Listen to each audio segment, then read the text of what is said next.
Bonjour à tous, c'est moi votre humble serviteur, le pasteur Élie Moum. C'est la suite de notre grand thème « Satan est vaincu ».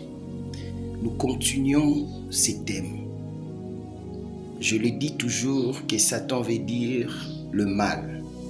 Donc quelque part, nous disons que le mal est vaincu au nom de Jésus-Christ. Aujourd'hui, nous allons parler de 5 facultés qui montrent que Satan existe selon la Bible. Lorsque nous parlons de facultés, nous voyons la possibilité, l'aptitude, le moyen ou la puissance physique ou morale qui montre clairement que Satan peut agir. C'est pourquoi si vous lisez la Bible dans Jérémie 11:19, on nous parle sur l'ignorance. Jérémie a parlé, il a dit « J'ignorais le dessein de l'ennemi contre moi ». Lisez, vous allez comprendre. Et si vous lisez aussi 2 Corinthiens 2:11, vous allez voir, là maintenant c'est Paul qui parle. Il nous a exhortés en nous disant « N'ignorez pas le dessein de l'ennemi ». Le premier faculté que la Bible nous démontre que Satan existe, la Bible nous dit dans 1 Pierre 5:8 que Satan, c'est notre adversaire. Enfants de Dieu, la Bible dit ceci: « Soyez sobres, veillez. Votre adversaire, le diable, rôde comme un lion rugissant, cherchant qui il va dévorer. » Enfants de Dieu, pour bien comprendre, il faut savoir qu'il est un opposant à la parole de Dieu et nos promesses, un vrai ennemi de nos vies. Le diable ne mettra jamais ton bonheur. Il cherche de tous les moyens comment te détruire. C'est pourquoi la Bible utilise ces mots, un lion rugissant. Il a la colère. Il veut dévorer, détruire tes promesses. Lorsque tu as des promesses grandioses, lui n'est pas d'accord. Il a besoin de ravir ses promesses. Il a besoin de te détruire totalement. C'est pourquoi tu dois beaucoup prier. Deuxième faculté, si nous lisons la Bible dans Matthieu 4, 1, 5, 6, la Bible dit ceci: Jésus a été tenté dans le désert par Satan. Enfant de Dieu, prépare-toi aussi.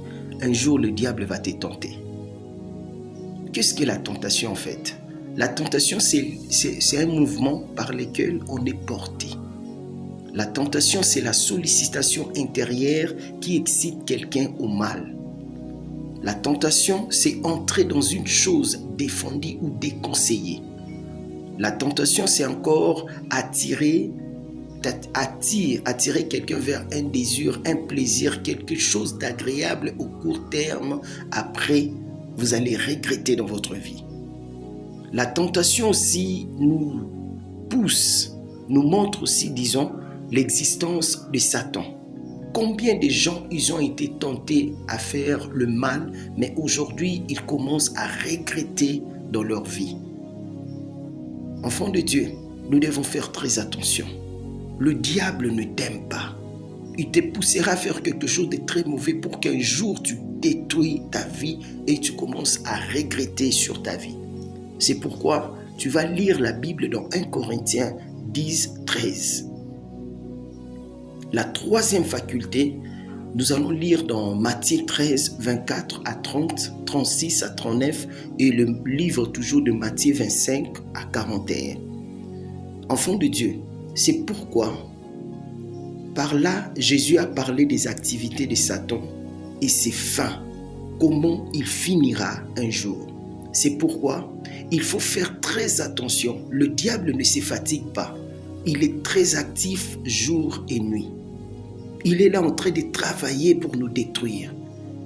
La Bible nous dit dans Matthieu 13 qu'il y avait un homme qui avait... il a sémé sa sémence, mais pendant la nuit, le diable est venu pour s'aimer les mauvaises semences.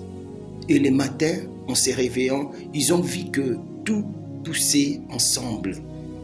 Et les disciples ont dit à Jésus-Christ: permets-nous de couper tout. Et le maître a dit ceci: ne coupez pas, laissez-les croître. Lorsque ça va grandir, nous allons facilement connaître ce qui est faux et ce qui est vrai. C'est pourquoi mettons cela dans nos têtes, enfants de Dieu. Parmi nous, les enfants de Dieu, il y a aussi celle du diable. C'est pourquoi lorsque tu viens à l'église, lorsque tu veux prier, chercher la face du Seigneur, contacte-toi de tes objectifs. Il ne faut pas suivre n'importe qui parce que le diable se déguise toujours en ange de lumière. Tu es venu à l'église, c'est pour toi et ta famille. Tu n'es pas venu à l'église pour celui qui est à côté. Fais très attention parce que le diable utilise tout le monde pour nous détruire. C'est pourquoi Jésus a dit ceci, l'homme aura comme ennemi les gens de sa propre famille. La quatrième faculté, nous allons lire dans Jean 13, 2. Le diable a inspiré dans le cœur de Judas le dessein de livrer Jésus. Enfant de Dieu, tu dois faire très attention. Pour le diable, il est prêt à nous livrer, même comme des esclaves. Souvenez-vous de l'histoire de Joseph. Il est prêt à tout ça. Si il avait donné à Judas, il avait montré à Judas ce qu'il devait faire. Pourquoi pas aussi montrer à celui qui est à côté de toi? Enfant de Dieu, il ne faut pas oublier, le diable nous voit comme des proies. Donc, il nous voit comme des animaux. Il veut te détruire totalement. Il nous expose au danger. Il est prêt à nous confier pour nous faire mal. Il est prêt à te confier à tes amis, à ta famille, à tes frères, sœurs, même à ton copain, à celui qui voulait t'épouser. Fais très attention. La cinquième des choses, nous allons lire Éphésiens 6, 11. Enfant de Dieu, la Bible nous a parlé d'être ferme au risque du diable. Le chrétien doit rester ferme contre le risque du diable. Et dans Jacques 4, 7, la Bible dit « Résistez au diable et ne pas donner accès au diable » dans Éphésiens 4, 27. Enfants de Dieu, retenez ceci. Lorsque la Bible parle de risque, il nous montre le talent que le diable a pour tromper l'humanité.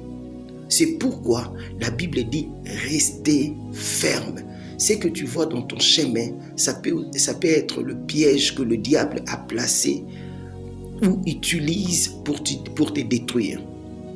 La Bible parle de résister parce que le diable est un être personnel. Donc, il ne faut pas céder à sa pression. Défends-toi, enfant de Dieu. Supporte la souffrance, les difficultés de la vie. Faire face aux réalités de la vie. Donc, il faut résister, faire front, tenir le coup, tenir la tête. C'est possible que Dieu marche avec toi. C'est pourquoi la Bible nous recommande de ne pas donner l'accès au diable. Donc, ne le facilitez pas. Il va vous détruire. Il n'a pas besoin. Il n'a pas un cœur soucié. Non. Lorsque tu sens que tu es vraiment mal à l'aise, vous pouvez aussi fuir. Ainsi dit la Bible. Il y a beaucoup de versets à donner, mais on n'a pas assez de temps. C'est pourquoi je me limite par là.